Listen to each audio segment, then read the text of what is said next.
Sir M ವಿಶ್ವೇಶ್ವರಯ್ಯನವರು ತುಂಬ ಕಷ್ಟಪಟ್ಟು ಓದಿ ಮುಂದೆ ಬಂದವರು, ಬಡತನದ ಮೂಸೆಯಿಂದ ಬಂದವರು.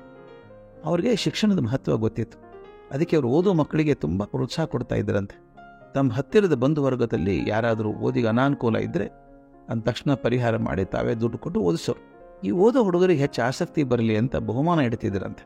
ತಮ್ಮ ಸಂಬಂಧಿಕರ ಮಕ್ಕಳೊಳಗೆ ಯಾರಿಗಾದರೂ ಮ್ಯಾಟ್ರಿಕ್ಯುಲೇಷನ್ ಪರೀಕ್ಷೆಯಲ್ಲಿ ಪ್ರಥಮ ದರ್ಜೆ ಬಂದರೆ ತಾವೇ ಅವರಿಗೆ 100 ರೂಪಾಯಿಗಳು ಬಹುಮಾನ ಕೊಡ್ತಿದ್ದರಂತೆ. ಸ್ವಾಮಿ, ಆಗಿನ ಕಾಲದ 100 ರೂಪಾಯಿ ಅದು ಬಹಳ ದೊಡ್ಡ ಮೊತ್ತ. ಪ್ರತಿ ವರ್ಷ ಮಾತಿನಂತೆ ಆ ಬಹುಮಾನ ಕೊಡ್ತಾ ಬರ್ತಾ ಇದ್ರ. ಹೀಗೊಂದು ವರ್ಷ ಅವರ ಸೋದರರ ಮೊಮ್ಮಗ ಪರೀಕ್ಷೆಯನ್ನು ಪ್ರಥಮ ದರ್ಜೆಯಲ್ಲಿ ಪಾಸ್ ಮಾಡಿದ. ಆದ್ದರಿಂದ ವಿಶ್ವೇಶ್ವರಯ್ಯರು ಕೊಡುವಂಥ ಬಹುಮಾನಕ್ಕೆ ಅರ್ಹನಾಗಿದ್ದ ಆತ. ಈ ಬಹುಮಾನ ಕೊಡೋ ರೀತಿ ಒಂದು ವಿಶೇಷ ಆಗಿತ್ತು ವಿಶ್ವೇಶ್ವರಯ್ಯನವ್ರದ್ದು. ಆ ಬಹುಮಾನ ಪಡೆಯುವಂಥ ಹುಡುಗ ಅಥವಾ ಹುಡುಗಿ ವಿಶ್ವೇಶ್ವರಯ್ಯನ ಮನೆಗೆ ಸಾಯಂಕಾಲ 7:45 ಹೋಗಬೇಕು. ಅವ್ರ ಸಮಯ ಅಂದರೆ ಸಮಯ, ಸರಿಯಾಗಿ 8 ಗಂಟೆಗೆ ಅವ್ರ ಜೊತೆಗೆ ವಿಶೇಷವಾದ ಭೋಜನ ಕೂತ್ಕೋಬೇಕು. ಅವ್ರು ಊಟ ಮಾಡೋದು 3 ತುತ್ತು, ಆದರೆ ಇವ್ರಿಗೆ ಚೆನ್ನಾಗಿ ಊಟ ಬಡಿಸೋರು. ಊಟ ಆದಮೇಲೆ ವಿಶ್ವೇಶ್ವರ ವಿದ್ಯಾರ್ಥಿಗೆ ಆಶೀರ್ವಾದ ಮಾಡಿ ಬಹುಮಾನ ಕೊಡೋರು. ಇದು ಅವ್ರ ಪದ್ಧತಿ. ಅದರಂತೆ ಈ ಹುಡುಗನಿಗೂ ಸಂದೇಶ ಹೋಗಿತ್ತು, ಬಂದ್ಬಿಡ್ಬೇಕಪ್ಪ 7:45 ಕರೆಕ್ಟಾಗಿ ಅಂತ ಹೇಳಿದ್ರು.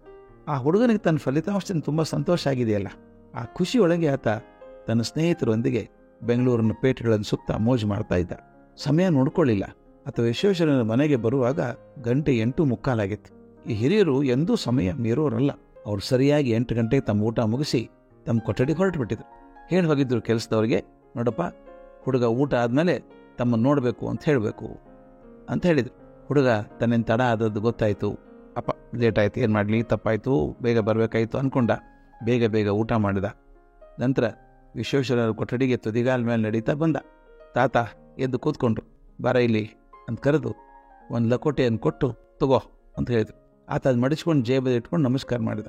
ಆ ವಿಶ್ವೇಶ್ವರಯ್ಯನವ್ರು ಹೇಳಿದರು, ಮಗು ಹಣ ಎಂದೂ ಎಣಿಸ್ಲಾರದೆ ಹಾಗೆ ಇಟ್ಕೋಬಾರ್ದು, ಸರಿಯಾಗಿ ಎಣಿಸ್ಕೋ ಅಂದರು.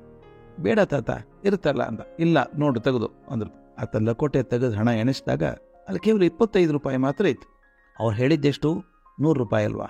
100 ರೂಪಾಯಿ ಬರ್ತದೆ ಅಂತ ನಿರೀಕ್ಷೆ ಮಾಡಿದ್ದ. ಅವನ ಕಣ್ಣೆತ್ತಿ ಕೇಳೋಕ್ಕಾಗಲ್ಲ. ಕಣ್ಣೆತ್ತಿ ವಿಶ್ವೇಶ್ವರ ಮುಖ ನೋಡಿದ.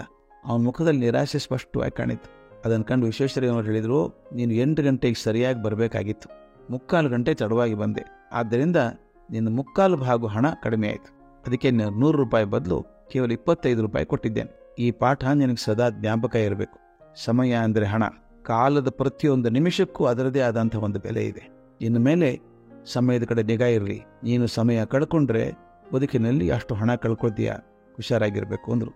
ಈ ಪಾಠ ಹುಡುಗನ ಹೃದಯದಲ್ಲಿ ಮೂಡ್ತು. ಸಮಯ ಪಾಲನೆ ಅನ್ನುವಂಥದ್ದು ಅವನ ಮುಂದಿನ ಜೀವನದಲ್ಲಿ ಅವಿಭಾಜ್ಯ ಅಂಗ ಆಯಿತು.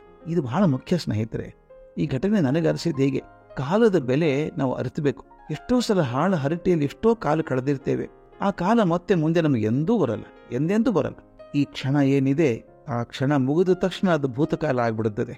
ಭವಿಷ್ಯದಷ್ಟು ಕಾಲ ಕರಗಿ ಹೋಗ್ತದೆ. ನಮ್ಗೆ ಗೊತ್ತೇ ಆಗಲ್ಲ ಎಷ್ಟು ಸಮಯ ನಾನು ಹಾಳು ಮಾಡ್ಕೊಂಡಿದ್ದೇನೋ, ನನ್ನ ಜೀವನದಷ್ಟು ಅವಧಿ ಹೋಗ್ಬಿಡ್ತು, ಮುಂದೆ ಎಂದಾದರೂ ಬರಲ್ಲ.